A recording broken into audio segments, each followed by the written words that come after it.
les va? Bienvenidos. Esto es Consenso. Estamos en vivo en el último día de la semana y en el último día antes de empezar un paréntesis de invierno, le vamos a llamar así porque técnicamente no existe el receso de invierno, pero se supone que entramos en una meseta de ritmo parlamentario y que tiene que ver justamente con las vacaciones de invierno para cada una de las provincias, y habitualmente es un tiempo que es mucho más complicado ponerse a trabajar en comisiones, en el recinto y demás, aunque eso no significa que algo pueda suceder en el medio. ¿No, Debbie? ¿Cómo estás? Bienvenida. ¿Cómo va, Meli? ¿Todo bien? Muy bien, ¿y vos?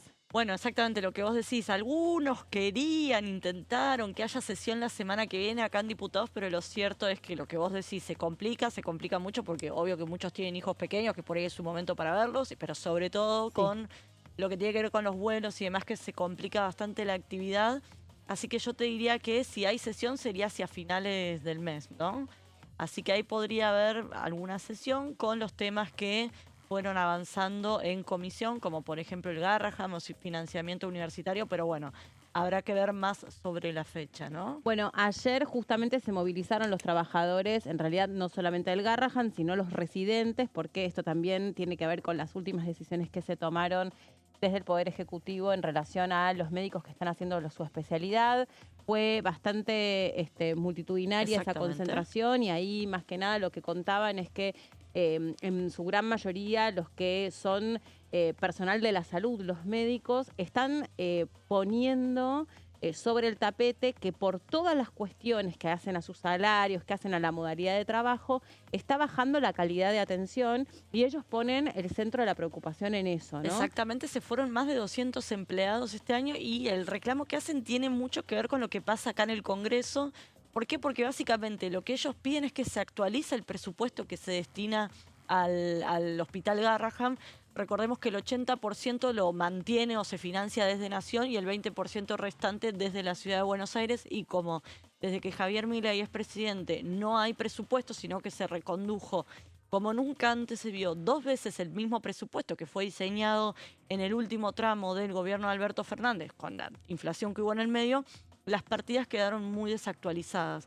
¿Qué es lo que plantean los trabajadores? Que se actualice el presupuesto que recibe el hospital para que justamente los ingresos de los trabajadores que menos ganan sea por encima de la, que no es la canasta básica familiar, o sea, estar por encima de la... Están pidiendo no ser pobres. Básicamente ese es el reclamo. Vamos a por ejemplo, hablaba con una chica residente, no particularmente del Hospital Garrahan, sino del hospital público, que es del hospital. No se te escucha. Bueno, lo que te comentaba es que lo que están pidiendo es esto, que se actualicen las partidas presupuestarias para el hospital, y lo que se viene planteando desde el gobierno nacional, si querés, es que se está reestructurando, si querés, lo que tiene que ver con el personal. Se habla de que hay mucho personal administrativo, pero lo cierto es que los informes que muestran los propios trabajadores dan cuenta de que el número de personal administrativo es mucho mejor desde el que se señala desde la Casa Rosada. Pero bueno, lo cierto es que los reclamos por parte de los trabajadores siguen, y habrá que ver si el proyecto avanza acá en Diputados, y recordemos que si avanza en Diputados recién tendría la media sanción, de ahí tendría que ir al Senado. Ahí habrá que ver si el oficialismo intenta una vez más frenar todos los proyectos de ley que tanto rechaza el gobierno de Javier Milei y que promete vetar, y de sancionarse en el Senado, ahí ya damos por descontado que Javier Milei lo va a vetar una vez más. Sí, así que hay que avisarle a los trabajadores del Garrahan y de lo que tiene que ver con pediatría, es que todavía falta mucho para que se concrete el reclamo de que se destinen mayores fondos a ese hospital nacional, ¿no? Bien. Bueno, si te parece, Debbie, compartamos los principales títulos del día de hoy y en un ratito, obviamente, seguimos avanzando con la agenda. Dale.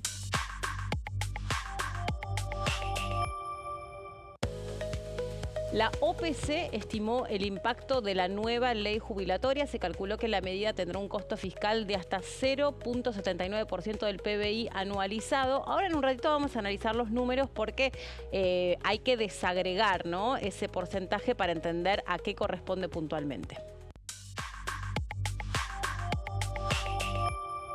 Y atención, porque la justicia frenó el DNU que disuelve Vialidad Nacional. El gobierno nacional anunció que va a apelar el fallo los referentes del sector de vialidad también estaban poniendo el foco en que se les preocupaba que desapareciera este instituto porque hacía a la seguridad de las rutas, entre otras cosas.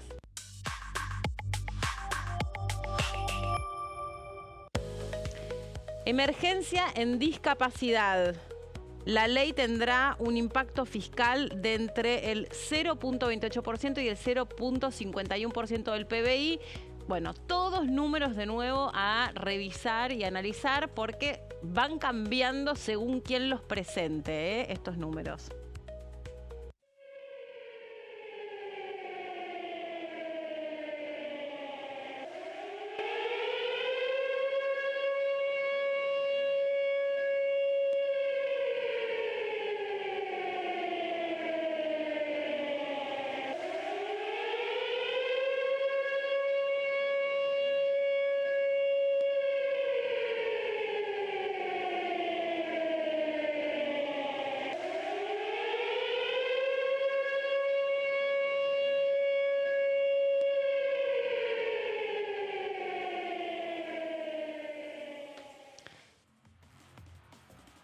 ...31 años sin justicia, ¿no? 85 personas que fueron asesinadas en el atentado contra la AMIA, que está ubicada sobre la calle Pasteur, cuando en su momento también eran vacaciones de invierno, circulaba muchísima gente por esa vereda. Las historias se han conocido no solamente porque hubo distintos juicios para tratar de investigar y dirimir qué fue lo que sucedió, cuáles fueron las conexiones legales, las conexiones internacionales, los sobrevivientes, los que no tenían absolutamente nada que ver y pasaban por esa vereda, y tampoco tenían nada que ver los que estaban trabajando dentro de la AMIA. Ahora todo esto, la sensación que cada año queda es que realmente es muy doloroso para las víctimas, que todos los años lo que reclaman es justicia, lo que reclaman es saber quiénes asesinaron a sus seres queridos, quiénes cambiaron el país para siempre.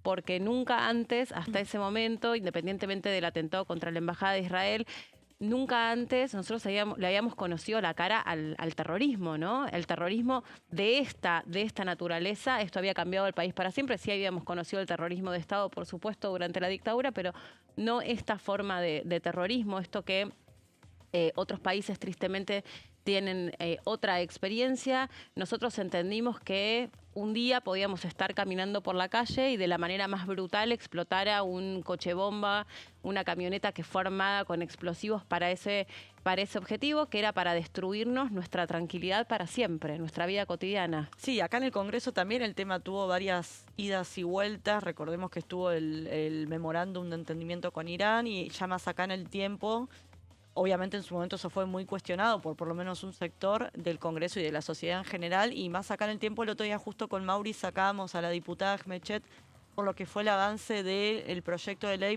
de juicio en ausencia, para ver si se puede de alguna manera empezar a juzgar o investigar lo que tiene que ver con lo que se considera que son los responsables del atentado, porque dan por descontado que desde el país donde hoy son funcionarios, algunos de los que se sospecha que son los autores del atentado, no van a, obviamente, permitir que vengan aquí a la Argentina para que sean juzgados. Más bien todo lo contrario, se los ha premiado con cargos en el gobierno de allí de Irán, ¿no? Sí, también estaba pensando que el atentado a la AMIA nos mostró que somos un objetivo antisionista, que somos un objetivo antisemita, que hay mucho antisemitismo flotando en el universo de la argentinidad, que a veces cuando los presidentes han tenido algunas expresiones o adhesiones, todos rápidamente sienten que esto puede significar o puede replicar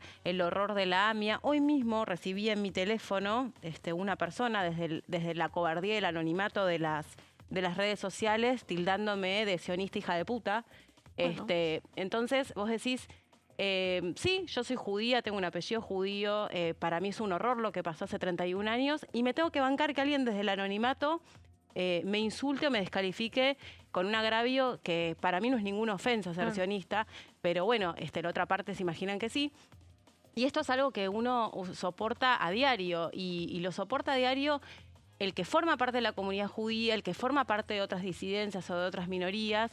Y en un día como hoy recibir un mensaje de una persona que obviamente la bloqueé en el instante, no me interesó seguirla, pero porque sí, a 31 años del atentado a la AMIA, que me digan una cosa así, la verdad que uno no, no puede creer, ¿no? No puede creer que esa mentalidad, ese pensamiento esté en la cabeza de algunos seres, para mí, no merecen ser ni llamados ni seres humanos, pero bueno, de personas. Pero bueno, me pongo a pensar que hace 31 años las familias están pidiendo que se sepa qué pasó. Totalmente, y cada vez que paso en el subte por la línea B y que ves la estación, que se pide justicia de memoria, ves todos los años los actos, Sí. o ves en todo lo que son edificios por ahí que son de la comunidad judía, que ves que tienen como esos conos. Los pilotes. Los pilotes, eso no me salía, que no, sigue como súper presente el tema que ya lleva tantos años, hubo más de un juicio, como bien vos decías, así que bueno, sigue en la agenda de todos. Y todas las personas que eran por ahí, tienen memoria en aquel momento, al día de hoy se acuerdan qué estaban haciendo Sí, sí. cuando ocurrió el atentado, Sí, ¿no? porque justamente, digamos, yo recuerdo particularmente el primero de los actos que se realizó todavía con la zona vallada, ¿no? Porque todavía su lugar estaba siendo aislado y estaba siendo objeto de investigaciones, y en ese lugar se había llevado el primero de los actos. Y me acuerdo estar yendo en un taxi con mi mamá y con mi hermano, y que mi mamá me dice por lo bajo, no se te ocurra decir al taxista a dónde vamos y que somos judíos. Ahí entendí que habíamos cambiado, porque Locura. hasta ese entonces yo nunca sentí miedo ni nada que se le pareciera, hasta que nos pusieron una bomba, Claro, ¿no? claro, era un dato más de tu vida ser judía. Era un dato más Sí, de mi sí, vida, sí. por supuesto. Ni se te ocurra decir que vivís en tal barrio. Claro. La verdad, no se me va a borrar nunca más ese Ujú. comentario, porque ahí entendí, porque bueno, era chica, pero ahí entendí lo que significaba que hubiéramos sufrido un atentado terrorista. Eso es lo que logra el terrorismo en una Es nación. eso, totalmente. Es eso. Vamos a compartir la palabra del titular de la AMIA, que también esta mañana se dirigió a toda la comunidad. Argentina, que ya sufrió 2 atentados terroristas, tiene el derecho y la responsabilidad de impulsar esa alianza global contra el terrorismo. Debe insistir para que toda la región designe a Hezbollah como grupo terrorista, congele sus bienes e impida su crecimiento. En nuestro país necesitamos medidas adicionales. Argentina debe designar a la Fuerza Quds, Guardia Revolucionaria de Irán, como organización terrorista. Se requiere también capacitar al Poder Judicial en esta materia y que el Poder Legislativo instrumente leyes modernas para combatir el terrorismo. Hace pocas semanas, el juez Rafecas solicitó aplicar el caso AMIA la ley de juicio en ausencia, sancionada el año pasado por el Congreso Nacional. Apoyamos esta decisión y la observamos con la cautela necesaria por tratarse de un instrumento inédito en nuestro país. La experiencia nos ha enseñado que debemos ser cuidadosos y que todo avance dentro del proceso debe ceñirse a la más estricta legalidad. Confiamos que en un futuro juicio oral, basado en pruebas concretas, demostrará al mundo entero la responsabilidad de Irán, de Hezbollah y de quienes son fugitivos de la justicia argentina. Nuestra incansable búsqueda de memoria y justicia. La pérdida de un ser querido de una manera tan brutal como es un acto terrorista es una marca que se lleva en el corazón para siempre. Hoy volvemos a rendir homenaje a quienes debían seguir con sus vidas y recordamos también todo el amor que esas 85 personas recibieron de ustedes, sus familiares, amigos y compañeros. El acompañamiento de una sociedad que decidió no olvidarlos. Una vez más, muchas gracias por estar hoy acá. Gracias por decir presente.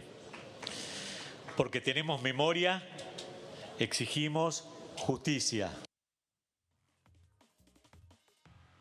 A lo largo de todos estos 31 años, no siempre los funcionarios políticamente estuvieron en condiciones de estar presentes en los actos. Hay algunos que quisieron en su momento, porque siempre coincide por la fecha con el arranque, ¿no?, de la puesta en marcha de un nuevo gobierno. Imagínense que a 31 años ha atravesado distintas presidencias. Esto sucedió durante la presidencia de Carlos Menem, que está tan vigente ahora con esta serie, y que se ve reflejado y que incluso la propia muerte del hijo de Carlos Menem también estaba en relación con una de estas hipótesis o nexos con las conexiones del expresidente con algunos sectores que podían estar interesados en generar este horror entre nuestro país, en nuestra comunidad. Pero bueno, Néstor Kirchner, Cristina Kirchner, Fernando de la Rúa, Mauricio Macri, bueno, y hoy el propio Javier Milei, que sí estuvo presente.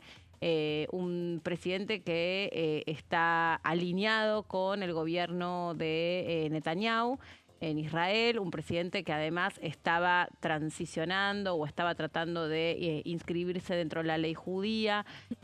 No sé puntualmente en qué quedó esa situación desde su punto de vista personal, esa elección que tiene que ver con, no se concretó, claro, con una decisión. Convertirse. Digamos, claro, ¿no? una conversión, exactamente. Inscribirse en la ley judía o convertirse al judaísmo. Estuvo su hermana, estuvo el ministro de Defensa. El ministro de Defensa, Luis Petri, ahí se la veía justo llegar a la diputada Mechet, que es una de las, si querés, de las que más pone el tema siempre en agenda. Y la ministra Patricia Bullrich, yo supongo que estuvo presente. Yo ahí justo en la imagen, porque estaba viendo los papeles y todo, no la vi. Y bueno, decía, no siempre los presidentes han podido estar en los actos porque ha habido distintos tipos de vinculaciones entre las comisiones directivas de AMIA y DAIA respecto de los presidentes y distintos momentos. Por ejemplo, vos mencionabas el memorándum con Irán, bueno, lo que fue en su momento la muerte del fiscal Nisman. Yo digo la muerte, pero porque todavía la justicia no pudo decir ni lo uno ni lo otro, digo, si fue un suicidio o si fue un asesinato. Por eso digo la muerte. Pero, bueno, hoy particularmente no habló, a veces los presidentes iban y hablaban, a veces iban los jefes de gobierno. No sé en el caso de el jefe de gobierno Macri si fue, la verdad que no alcancé a ver nada, yo estaba escribiendo. No, y a mí lo mismo, a mí me agarró en viaje, así que lo mismo, yo no pude ver nada hasta este momento. Bueno, si les parece, queríamos compartir también, porque todos los años, desde la Comisión Directiva de AMIA, se hace un institucional, un video, un recordatorio, se recogen los testimonios de los sobrevivientes, de los familiares. Y bueno, con mucha emoción, con mucho respeto, este es nuestro humilde homenaje de lo que fue la masacre de la AMIA, que dejó el saldo de 85 personas muertas, asesinadas y 200 personas heridas. Compartimos. Los aniversarios más recordados tienen números redondos. 10, 20, 30. Esos que parecen marcar un momento importante. ¿Quién conmemora los 14 años de algo? ¿Los 22? ¿Los 31? 18 de julio de 1994. Ese día sufrimos el peor ataque terrorista en la historia de nuestro país. El atentado a la AMIA. Pasaron 31 años. No 20, no 30. Pero eso no cambia nada. No es un aniversario de casamiento, como los que se dejaron de celebrar cuando explotó la bomba. Ni el cumpleaños de un hijo, como los que pasaron de festejarse a recordarse. El dolor no entiende de números. No necesita una cifra precisa para seguir estando. El dolor sabe de preguntas que no encuentran respuestas, de búsquedas eternas. El dolor de sufrir un ataque más en Argentina, en nuestra propia casa. Y la impotencia de sentir que pasan los años y no pasa nada. 31 años del atentado a la AMIA. La impunidad sigue. El terrorismo también.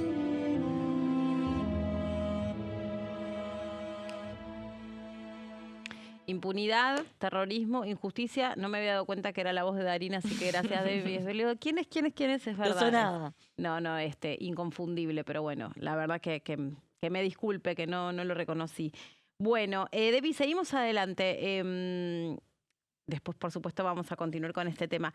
Esta semana hablábamos de algo que tiene estricta actualidad y que se resolvió y que tiene que ver con la herramienta de la inteligencia artificial que se cruza con la política y que se cruza con la campaña. Nosotros ya tuvimos una experiencia, aunque breve, cuando tibiamente se empezaban a usar estos recursos y se los mezclaba con algo que siempre suele ser de mucho tenor y muy agresivo, que es la campaña. Y ahora, cuando fue la elección a legisladores porteños, también se revivó un poco más, porque ya ahora me parece que se desarrolló esta más extendida la inteligencia artificial. Y hay un proyecto que vos trajiste sobre esto. ¿Y por qué lo traje a colación? Porque esta semana se conoció una novedad, si querés, en la materia, que tiene que ver con que se llevó adelante el primer procesamiento a una mujer por la publicación de videos falsos sobre Mario Negri, ex diputado de acá de la Cámara de Diputado Nacional, quiero decir, fue diputado hasta el 2023. Hasta el año pasado. Sí.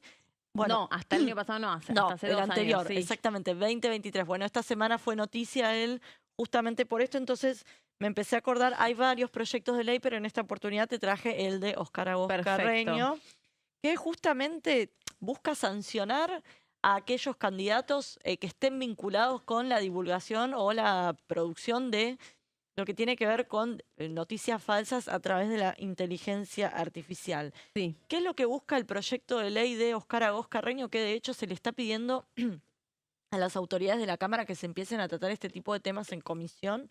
Bueno, busca que se inhabilite a aquellos candidatos que hayan manipulado al electorado con inteligencia artificial para de esta manera proteger la integridad de las elecciones frente al uso indebido de este tipo de herramientas en campaña electoral, ¿no? ¿Qué es lo que plantea Agos Carreño?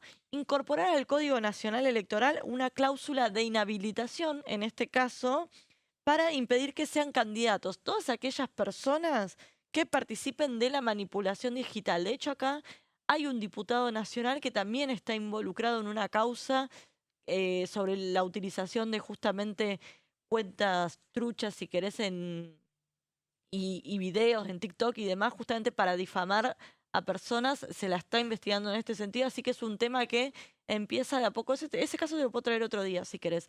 Empieza, si querés, a alcanzar a dirigentes, ya sea porque son víctimas o supuestos victimarios, por lo menos para la justicia, y lo que busca Agos Carreño es que justamente no pueda ser candidato. Aquellas personas que estén vinculadas con este tipo de noticias falsas, ya sea creando, difundiendo o financiando contenidos falsos que simulen expresiones o actos de terceros con fines electorales.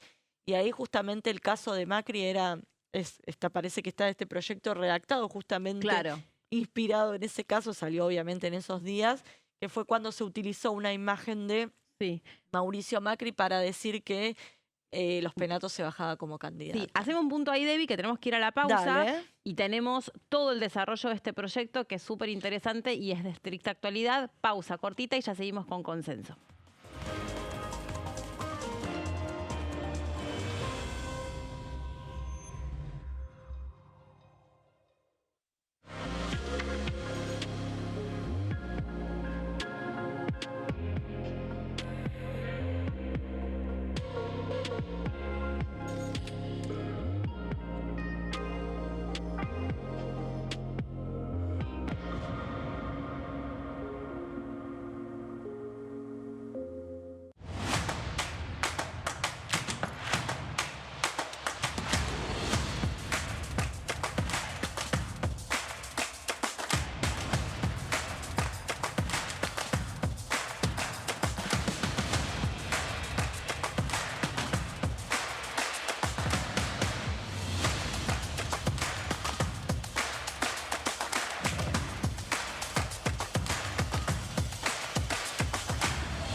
La Bancada, de lunes a viernes, 13 horas.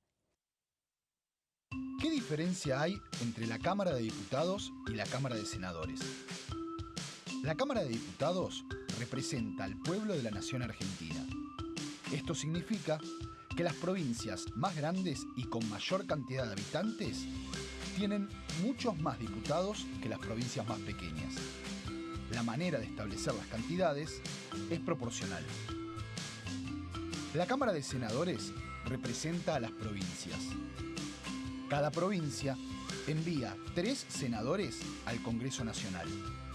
El total de senadores es 72, dado que las provincias argentinas son 24. Este es un número fijo. Por ejemplo, la provincia de Buenos Aires cuenta con 70 diputados nacionales y la provincia de Tierra del Fuego con 5. Pero tanto la provincia de Buenos Aires como la de Tierra del Fuego cuentan con 3 representantes cada una en el Senado de la Nación. Cada 2 años, el Congreso Nacional renueva la mitad de sus diputados y 1/3 de sus senadores nacionales. El mandato de los senadores es de 6 años, mientras que el de los diputados es más breve. Dura Fiebre alta, 38 o más, de 2 a 7 días de duración y dolor de cabeza, en especial detrás de los ojos, muscular y de las articulaciones, diarrea, dolor abdominal, náuseas y o vómitos, malestar general, cansancio, decaimiento, erupción en la piel, sangrado en nariz, encías u otras partes del cuerpo. No te automediques. Toma mucho líquido, usa repelente y acércate a un centro de salud.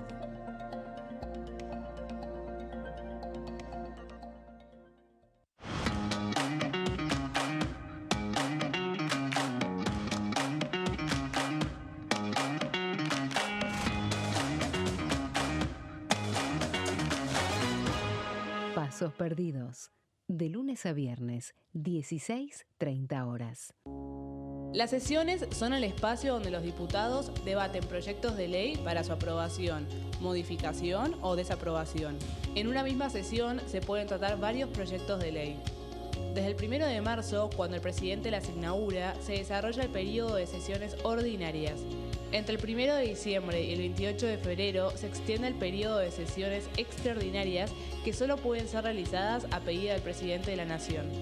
En el recinto, el bloque oficialista se dispone a la derecha del presidente de la Cámara, el bloque opositor mayoritario a la izquierda y en el centro los bloques con menos cantidad de integrantes. En el tratamiento, en general, los diputados tienen 7 minutos y los jefes de bloque entre 20 y 12 minutos conforme al número de legisladores que representen. La sesión es dirigida por el presidente de la Cámara de Diputados, que administra el uso de la palabra y las distintas instancias del funcionamiento.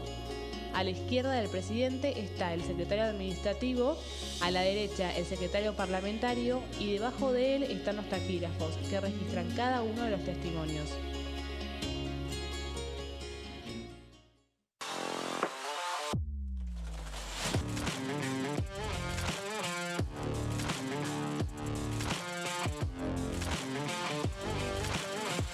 Orden del día, de lunes a viernes, 11 horas.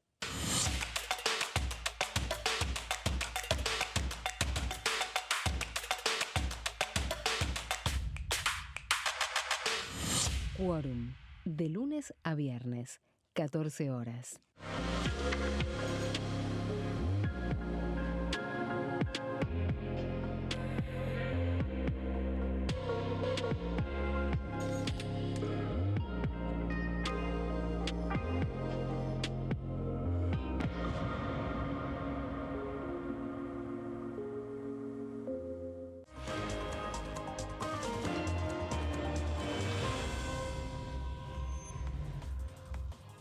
continuamos, sumamos a Gonza, que lo trajimos De a la los fuerza. pelos. Sí, Sí, a los sí, pelos, sí. lo tiramos ahí. Decilo. Hola. Yo estaba sentado y recibí un empujón. Y como la vamos, silla vamos. tiene rueditas, lo Claro, empujaron para Me adelante. trajeron con la silla y todo. Bueno, Gonzalo. ¿Cómo andas? ¿Bien, Bien, Meli? muy bien, un placer de Bueno, como saludarte. siempre, un Estábamos escuchando a Debbie con un tema que venimos conversando toda la semana, que es regular o tratar de regular o averiguar si es posible regular la inteligencia artificial en su cruza con la política. Sí, muchos proyectos ¿Viste? presentados, sí, Sí. sí, es cierto, cada vez más, y me parece que en algún momento este tema se va a poner en auge. Bueno, de hecho están pidiendo tiempo? que se empiece a tratar en comisión porque no olvidemos que si bien venimos hablando de elecciones, las elecciones nacionales todavía no arrancaron, falta.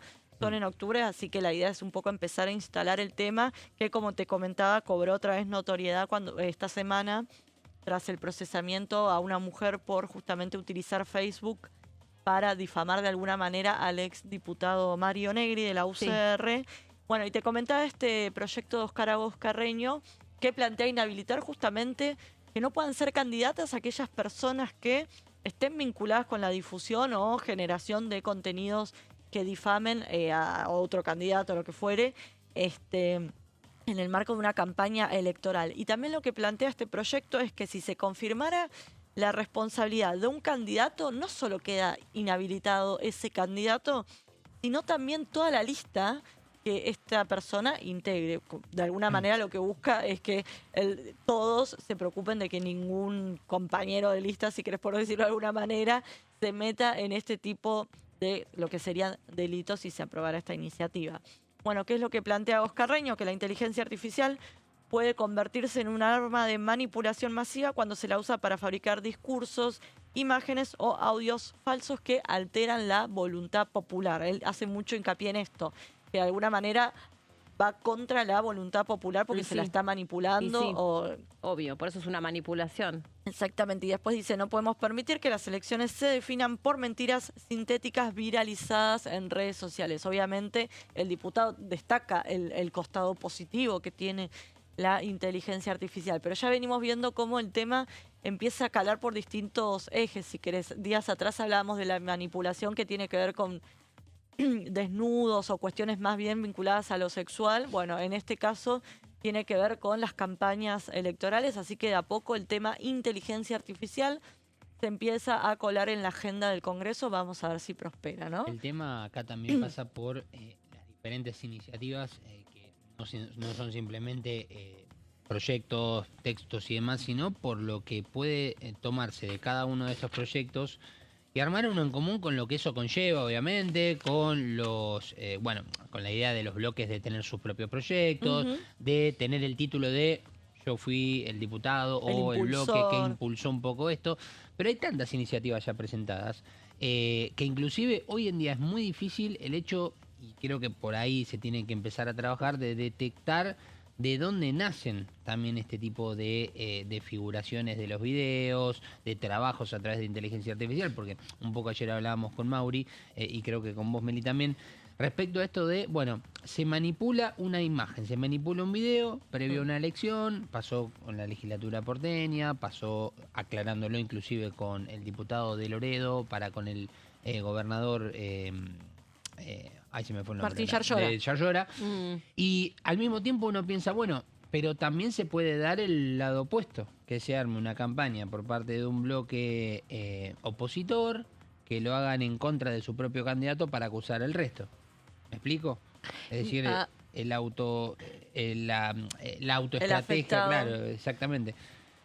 Es muy difícil de detectar también, ¿no? De dónde proviene. Por hoy ahí con es tantas difícil el cuentas origen, fake. pero que no lo divulguen Mira, los candidatos, yo me acuerdo que ¿no? cuando Pero había- es cierto, eso es muy difícil. Es difícil. Pero en el caso de este diputado de Salta, que no quiero decir el nombre porque temo equivocarme porque estoy entre dos, se logró identificar cuál era el origen, el equipo que se dedicó a armar los videos. Digo, se puede llegar a encontrar, pero es lo que vos decís, es muy difícil. Mira, yo me acuerdo dos casos. Uno, cuando se había difundido una foto íntima de un actor, no importa, ni siquiera lo voy a decir a propósito, yo sé quién es, pero no importa, era una foto íntima, muy íntima, y lo que se había...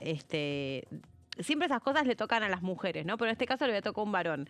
Entonces, en ese momento lo que se había tratado de hacer como un poco de concientización o de campaña era che, es tan grave como que se difunda la imagen, como aquel que lo toma en broma, lo replica y lo comparte porque vos estás amplificando ese daño que le estás provocando a la intimidad y al buen honor de la persona. Lo mismo se repasó con el caso de la ley de Olimpia, ¿no? Que una cosa era esa foto que vos convenís sacarte o compartir o vos decidís qué hacer con ella, y otra cosa es toda la manipulación de esa imagen con le está mal dicho, la extorsión. Pero bueno, hay algo del orden de lo extorsivo en todo esto. Bien. Después me acuerdo cuando fue la campaña presidente, que había aparecido manipulada la imagen del Papa, que eran las primeras imágenes con inteligencia artificial, que era el Papa con esa campera de Bizarrap. Digamos, que eran cosas como que muy a la vista, eran obvias que estaban montadas o estaban retocadas, porque eran contrastes como si yo, no sé, a mí me pusieran una cabeza de dinosaurio. O sea, a ver, sí, listo. Entonces, en ese momento los especialistas o los filósofos que analizaban, digamos, cómo esto podía ir generando un daño, hablaban de lo que se llama el sesgo de confirmación. Que en épocas de la posverdad, que es en la que estamos viviendo, nosotros ya tenemos un sesgo de confirmación sobre nuestros candidatos, nuestros políticos, nuestros representantes. Entonces, este tipo de lesiones que son digitales, son, digamos, lo único que hacen es incrementar, pero de una manera escalonada y muy efectiva ese sesgo de confirmación. Entonces, sobre la idea que algunos candidatos eran alcohólicos, o algunos candidatos eran drogadictos, o algunos candidatos son corruptos, no importa. Sobre esa idea, este tipo de construcciones digitales lo que hacen es amplificar ese sesgo de confirmación que vos ya tenés sobre esa persona, y todavía no existe una herramienta lo suficientemente democrática como es el acceso a la inteligencia artificial, que está al alcance de todos nosotros con un teléfono celular, que haga lo contrario. O sea, que vos de manera muy rápida puedas poner a testear esa imagen y que te diga, digamos, de una manera muy llana, che, ojo, esta imagen fue manipulada artificialmente. Entonces, eso es lo que lo vuelve complejo al dispositivo, porque existe un nivel de perfección que, por un lado, genera un daño inmediato cuando está hecho para eso, que después aún cuando te dicen, bueno, no era Mauricio Macri que decía que se baje Silvia Los Penoto, no estaba drogado tal candidato, la foto verdadera es esta y aún así, ese sesgo que vos ya tenés, digamos, que la sociedad ya tiene sobre algunas personas, ya está en marcha. Eso, y si vos te fijás, tomemos el video de Macri diciendo que Los Penatos se bajaba. Sí. La repercusión que tiene el video y la repercusión que tiene una desmentida de algo es mucho menor. Obvio. En Twitter, por decirte, cuando se retuitea el video que es fake, que es mentira, y cuando por ahí un periodista, por decir, dice, disculpen, esto estaba manipulado, ¿no? Sí. Siempre la repercusión de lo manipulado es mucho mayor. Entonces, cuando querés dar marcha atrás, ya está, ya lo... Exacto. Se perdió. Exacto. Y mismo, vos fíjate que lo que le siguió ese video fueron todos los memes diciendo, no, el que no se dio cuenta que era inteligencia artificial... ¿Cómo no se dio cuenta que Mauricio Macri estaba hablando de corrido? ¿Te acordás que ese era el chiste? Como, digamos, cuál era la manera de confirmar que era un video que estaba armado. Bueno, era eso. Entonces, encima, sobre ese daño que ya se produjo, que no es sobre Macri, sino sobre Los Penato. O sobre el electorado, que quería votar a tal y dijo, uy, no, pero es eso lo que dice encima tenés razón vos, Carreño. o sobre el electorado, también trae aparejado otro bullying digital que es sobre esa persona. Sí, y con un dato, y es que como que se va yuxtaponiendo la violencia digital. Y con un dato, que la inteligencia artificial se va perfeccionando muy rápidamente. Entonces, lo que por ahí en un par de meses atrás era, te tenías que dar cuenta porque el fondo estaba te dabas cuenta que estaba recortada la imagen, avanza tan rápido que en un par de meses ya no vas a saber que es. Ayer hice un experimento yo con la inteligencia artificial que yo me quedé impactada porque yo misma le di a la inteligencia artificial 3 fotos mías. Sí. Y le dije, por favor, necesito que me hagas un video en movimiento publicitario. A ver. No, chicos. Eras vos. Y estoy hablando. No es una locura. O sea, obviamente soy yo y yo me doy cuenta que no tengo la mandíbula así o que no tengo la nariz o no sé. en un minuto las manos un poco como que como hablaban, las manos se deformaban, pero es como, o sea, Si mirás desde el rostro es... era un clon. Claro. Claro. Un poquito más robotizado, pero era un clon. Bueno, Real. lo más importante y tal vez de lo que más se está viendo ahora en redes sociales es una aplicación o varias que vos le presentás una foto, por ejemplo, de tus abuelos Sí, ¿eh? y te hablan. y recrean la foto en movimiento. Tremendo. No, sí, sí, Entonces lo uno vi. se pone a fuerte. pensar, digo, la persona que tal vez tenía un recuerdo Muy fuerte. en movimiento de cualquier momento con sus abuelos, bisabuelos, con quien sea, que tal vez ya no los tiene hoy en vida, digo, con ese recuerdo tal vez empieza a revivir momentos y después también se abre también otro debate que es hoy cómo está funcionando la inteligencia artificial, no solamente como psicólogo en muchos casos, y Sí. esto que asusta también a muchos profesionales, y a otros los ayuda y mucho porque tal vez no tienen la disposición económica para ir a un psicólogo, y esto los psicólogos también lo saben, entiendo, pero al mismo tiempo está un debate aún mayor que si le quitan o no el trabajo a los psicólogos, si es un psicólogo para una persona o no, que es la compañía. Que hay mucha gente que tal vez está sola, Totalmente, sí. que está realmente Que, sola, es que el- pasa mucho tiempo sola y que capaz se la pasa hablando donde descubre la herramienta, Sí, sí. ayudada por algún vecino, por algún nieto, por algún hijo y demás, y tal vez con eso pasa, ¿eh? Sí, totalmente. Entonces también tiene, a ver, que me parece, es llamativo, a uno le hace hacerse muchas preguntas y no deja de ser también una herramienta útil, ¿no? Para lo emocional de algunas personas. Es un debate muy abierto, muy grande y esto me parece que está bueno porque pasaríamos ya de una instancia de lo que puede ser un video con inteligencia artificial que genere tal vez alguna broma, algún chiste, ¿no? De hecho, de que la gente hoy se puede burlar de una figura política, de alguna figura famosa, a lo que ya hoy sería, bueno, una prevención de decir, che, pará, si vos haces esto y lo publicás, es un poquito más problemático. Tal cual. Hay Bueno, consecuencias. De hecho, en ese sentido, también Óscar Agos Carreño tenía un proyecto de ley para que se empiece desde el colegio, desde temprano, a concientizar a los chicos sobre el uso de las redes sociales y demás. Claro. Por esto que vos decías antes, que por ahí uno no es consciente cuando comparte algo del daño que le está generando a una persona. No, hay mucho desconocimiento, pero porque es algo que nos sobrepasa a todos. Totalmente. A vos te pasa algo, vos lo pasás. Después decís, pero pará, esta persona no dejó, no autorizó que yo pasara. Por ahí uno ahora Sí. de grande o cuando ya viste varios casos, sos consciente. Sí. Pero por ahí cuando sos chiquito, o chico, digo, cuando empiezan a tener un celular, hay un montón de cosas que no dimensionan Total. las consecuencias. Totalmente. Bueno, Gonza, seguimos con vos, ¿te parece? Está Dale. bueno esta encuesta nacional sobre A las ver. juventudes. Exactamente, es un proyecto que ha presentado no hace mucho tiempo el diputado Daniel Arroyo, que la verdad que está bastante buena la iniciativa y por eso me parecía traerlo a la mesa. Comisiones que va a tener que pasar o que va a tener que trabajar este proyecto son la de Población y Desarrollo Humano. Hace no tanto tiempo atrás fue el Día Mundial de la Población y un poco también viene a colación este proyecto.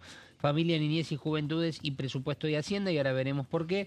Esto es, bueno, la idea que tiene el diputado Arroyo, que sabemos que en cuanto a todo lo que tiene que ver con población, con sectores territoriales, ha trabajado mucho, ha sido ministro en su momento de lo que era desarrollo social, hoy una secretaría o un trabajo que se hace dentro del Ministerio de Desarrollo de Capital Humano. Y que la gran pregunta es, ¿para qué esto? ¿No? Bueno, vamos a ver justamente algunos detalles. Esto se hace en el marco de la ley número 17.622, que si uno se pone a ver esta ley, que ya tiene varios años, es justamente la que marca que se pueden realizar distintas estadísticas oficiales y censos y que ellas a nivel nacional van a pasar justamente por bueno, la cartera que un poco abunda en este sentido y que genera todo este tipo de estadísticas y que mucho se trabajó, por ejemplo, en el último censo, ¿no? En el 2022, que trajo muchas críticas. Es cierto, trajo muchas críticas la realidad este censo, Sí. pero bueno, ¿cuál es el objetivo que también nosotros preguntamos tiene esta iniciativa dentro de el Congreso de la Nación, en la Cámara de Diputados? Bueno, lo que nos cuentan desde el equipo de Daniel Arroyo, que es básicamente es marcar una agenda legislativa enfocada en ¿qué? En la protección y la promoción de los derechos de los jóvenes. Y uno se pone a pensar, bueno, ¿cómo se hace para proteger los derechos que tengan los jóvenes, las juventudes, los niños, las niñas en la actualidad? Bueno, se marcan un poco también con las estadísticas. Ajá. Porque, Meli, cuando nosotros nos alarmamos de porcentajes de niños que intentan suicidarse, cuando nosotros nos alertamos por la cantidad de estadísticas, hablando de, por ejemplo, los colegios, como hablábamos recién, que decía Debo, esto de que tal vez algunos diputados como Oscar Carreño buscan desde un comienzo en las escuelas hablar del uso de las redes sociales, la inteligencia artificial y demás. Bueno, todas esas estadísticas se tienen que hacer justamente preguntando, consultando y sabiendo cuál es la realidad que viven los niños, las juventudes, sobre todo en la Argentina. Bueno, esta encuesta no está tan apuntada a los niños, sino más bien ya a una etapa de jóvenes preadolescentes y adolescentes, ¿no? Y superando inclusive la adolescencia. Fíjense, por unos poquitos años no entrábamos en esta encuesta, hay que decirlo. Es verdad. Yo entro, dejá, yo sí ¿Vos entro. entrás? Obvio que entro. 29 y medio ya. ¿Cuánto Sí, tenés? pero 29 todavía. Hasta el año que viene entro. Bueno, vamos a ver, vamos a hablar con el diputado David Arroyo a ver si la podemos ingresar a Débora Dorieta también en esta encuesta. Ingresadísima. Jóvenes Sí. de entre 15 y 29 años de edad, que se hará cada 2 años. Importante también esto, me pareció importantísimo remarcarlo, más allá de que es una de las características principales. Si una encuesta se hace, como el censo, vamos a suponer, ¿no? Que obviamente separemos, porque el censo es un trabajo enorme, volvemos al tema de los bancarios y de los trabajos complejos, Meli, que requieren en muchos casos, no se podrían hacer en 2 años, porque ni siquiera en 2 años se pueden conocer los resultados a veces de un censo. Es Claro. muy difícil, es un trabajo muy fuerte. Será anónima y voluntaria, es decir, no es que yo voy, vamos a suponer que yo tengo, como Debo, 29 y medio Bien. años de edad. Ujú. Y me tengo que poner mi nombre, mi apellido, mi dato, no, es anónima y voluntaria. Si uno quiere, va. La idea obviamente es que haya una participación mucho más grande. ¿Qué se intenta remarcar? Problemas y realidades. Cuando hablamos de realidades, tenemos un amplio margen de realidades que podemos analizar y dentro de la estructura de esta encuesta existen. Obligaciones alimentarias, cómo se vive en el hogar, cuántos integrantes, Violencias. Claro, ahí marqué una de las más importantes, son muchas. Cuidados, salud mental, suicidios, acceso a armas, sufrimiento de acoso digital, otra de las cuestiones que se suman, y fíjense la sorpresa del final de la placa, consumos problemáticos, apuestas en línea, fíjense. Teléfono para el Senado ahí. Pica en punta, ¿no? Sí, Apuestas sí, en sí, línea. sí. Violencia de género, situación laboral e inteligencia artificial.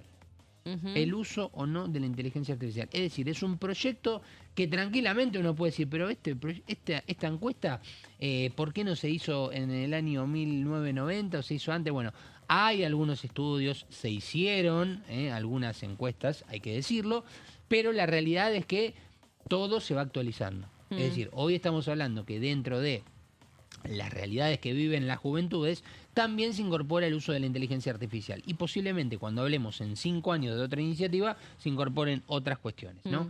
Ojalá que no haya más problemáticas de las que hoy pueden existir, que son varias, respecto a las juventudes, de las realidades. Bueno, según el Censo Nacional del 2022, muy criticado, hay que decirlo, por el tiempo en el que se tardó y en las estadísticas, qué se incluyó, qué no se incluyó, recordemos en el mismo, jóvenes de entre 15 y 29 años de edad son justamente en la República Argentina un número total de 10.685.221 jóvenes. A mí lo que entre me 15 llama y la 29 atención años. es, digamos, es un fragmento muy variado, ¿no? Desde los 15 hasta los 29 años. Y qué tardía que es lo que se considera la, no sé si la adultez, pero la salida de la juventud, ¿no? Como Sí. que también ayer justamente, que lo comentábamos al principio del programa, con el tema del Garrahan, hablaba con una chica, menos de 30 años, residente, me decía, para mí en este contexto es impensado tener hijos. Es impensado porque estoy 12 horas trabajando, Totalmente, sí. gano 1.300.000 pesos, te pago alquiler 700.000 pesos. Sí, sí. O sea, no podría tener un hijo, no podría proyectarme teniendo una vida a cargo. Entonces también esto, ¿no? Las adolescencias cada vez más, el camino de la adolescencia cada vez más ensanchado, jóvenes que también permanecen cada vez más en convivencia con otros adultos. Y bueno, eso trae aparejado distintas situaciones socioambientales que también, según el estrato social al que cada uno de estos jóvenes pertenezca, se ven intensificadas algunas cuestiones. Pero ahí, por ejemplo, vos hacías el foco en las apuestas online. Sí, apuestas online y personas que son pasibles de querer atentar contra su propia vida. También ha crecido muchísimo esto de los trastornos mentales o cuestiones vinculadas a la atención psiquiátrica, sobre todo con la salida de la pandemia. Sí. Sobre todo, Total. es un sector muy, muy vulnerable. Exactamente, esa es una de las problemáticas. La realidad es que lo que se busca un poco es instalar esta encuesta, más allá de lo que se pueda registrar del censo que se haga y que se tiene que hacer de acá a 10 años, no, un poquito menos de 10 años. Fue en 2022, ¿no? 2000, claro. Es ¿qué cada sería? 10 años. Cada 10 Cada años, 10, o en sea, el en 32. el 2032 se tendría que hacer Sí. el Y próximo la idea es censo hacerlo argentino. en el... No, esto es cada 2 años. No, No, en esto el es cada marco. 2 años y es decididamente y enmarcado a lo que es la juventud. Sí, de sí, entre sí, pero 15 y digo, por ahí se 29. usaba el censo para aprovechar, sí, pero no. Claro, no, esto sería aparte. Claro. Esto sería aparte, más allá de lo que se haga en el censo, porque se consultan cuestiones más directas Claro. de las realidades que viven los jóvenes. Claro. Bueno, y ahí veíamos entonces el dato, que no está mal siempre repasar, uno dice, pero ¿cuántos jóvenes hay en la República Argentina? Bueno, en el censo dio este número superior a los 10.600.000, Wow. que es un 23% de la población argentina, es el resultado que dio, y el último dato de la placa es que creció, que este número creció, lo hablaba creo que con Mauri este tema, que a veces uno habla solamente de números, pero hay que ver proporcionalmente si creció en base a la cantidad de población que tiene la Argentina en el 2022 y en base a lo que tenía en el 2010. ¿Sí? En proporción no creció, pero sí creció en cuanto al número, un 7,1% desde el censo del 2010, que quiere decir que hay un 7,1% más de jóvenes en lo que fue este tramo de 12 años, porque el censo se realizó por la pandemia en el 2022 y no en el 2020. Que hay que ver, capaz que el próximo censo se podría hacer en el 2030. No creo. Además es muy costoso hacer. Claro, es muy costoso. Igual en el 2030 hay que ir hacia formas de censarse más modernas, obviamente. Había una opción digital, ¿te acordás? Mi Argentina podría ser una opción, pero hay que ver. Sí, había una opción, pero Era bueno. como optativa. Sí. No sé. A El mí, tema no es me, cómo a mí ni me censaron. Ah, bueno, no existís. No me Bueno, el censaron. tema es ese, Meli, ¿cómo haces? Porque yo me imagino, no pienso en las realidades de las afueras, digamos, de la gran ciudad, de la provincia, lugares donde ni siquiera capaz que hay conectividad. Sí. Celulares sí, puede haber, pero el tema es cómo llegás de la manera digital más moderna a censar a realmente toda la población. Es muy difícil. Sí, tendría El que ser algo como control. mixto. Es muy Por ahí. variada la población y muy diversa. Y el territorio es muy extenso. Sí, muy bien. Bueno, chicos, nos vamos. Nos ya reencontramos estamos. en unos días. Exactamente, Meli. Será Un placer. Gracias. Chau, Debbie. Hasta la próxima. Hasta la próxima, chau, Gon. Chau, Nos Meli. vemos. Un Quédense placer. igual en la pantalla de TV. Hay mucho para seguir compartiendo y les seguimos contando. Que tengan una linda tarde. Chau.